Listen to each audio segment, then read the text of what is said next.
નમસ્કાર, મારું નામ નીલમ વિમાણી છે. હું કચ્છ જિલ્લાના નખત્રાણા તાલુકાના દેવપર યક્ષથી આવું છું. અમે સંકલ્પ વિકાસ યાત્રામાં મેં આ ડ્રોન જોયેલું.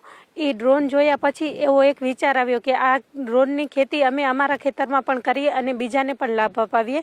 એના અંતર્ગત અમે NRLM દ્વારા અમને આ યોજનાનો લાભ મળેલો. અમે GSFC ખાતે 15 દિવસીય તાલીમ હતી. એ તાલીમમાં આવવા જવાને રહેવાના ખર્ચ શીખે ગવર્મેન્ટનો ખર્ચ કરેલું. એ તાલીમમાં અમને ડ્રોન કેવી રીતના ચલાવવાનું, એનાથી શું શું ફાયદા થઈ શકે એના વિશે બધું શીખવાડેલું. અને પછી આવીને અમારા ગામમાં અમે આ ડ્રોનનો ઉપયોગ કર્યો. અમે એ ડ્રોનથી દવા છાંટી, ખેડૂતો સાથે મિટિંગો કરી, ખેડૂતોને એના ફાયદા વિશે સમજાયું કે જે આપે પહેલાં આખા દિવસનું કામ હતું એ આપે થોડાક કલાકોમાં થઈ શકે છે.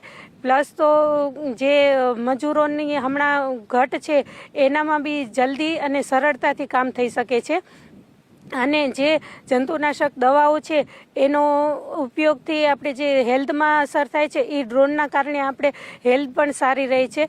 એના અમે બધાને ખેડૂતોને ફાયદા સમજાવ્યા. એના પછી અમને ઓર્ડરો મળતા થયા અને હું એક હાઉસવાઈફ હતી જે અમે ખાલી ઘર પૂરતા જ સીમિત હતા. આજે બીજાની વાડીમાં જઈને દવાનો સ્પ્રે કરીએ છીએ. અમને સારા એવા ઓર્ડરો મળે છે. અમે અમારું કામ સારી રીતે કરી શકીએ છીએ. એના કારણે મને ઇન્કમમાં બી વધારો થયો છે. મારી ઇન્કમ અત્યારે એક મહિનાની 35,000 થી 40,000 રૂપિયા અમને ઇન્કમ થાય છે.